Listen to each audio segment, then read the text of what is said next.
আসন্ন ঈদুল আজহাকে সামনে রেখে রাজধানী সহ সারা দেশে কোরবানির পশুর হাট বসানোর প্রস্তুতি শুরু করেছে সরকার ও সিটি কর্পোরেশনগুলো।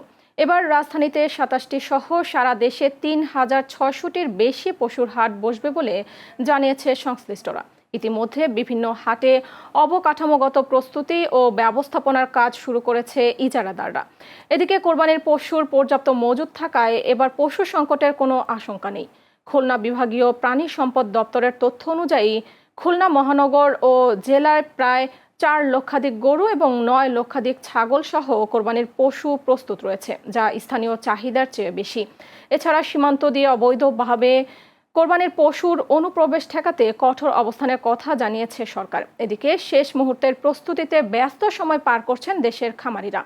সাভার উপজেলার ১,২৩৯টি খামারে চলছে কোরবানির পশু প্রস্তুতের শেষ মুহূর্তের পরিচর্যা। তবে পশু খাদ্য, ওষুধ ও পরিবহন খরচ বেড়ে যাওয়ায় কিছুটা দুশ্চিন্তায় আছেন খামারিরা। তারপরও ভালো দামের আশায় তারা আশাবাদী।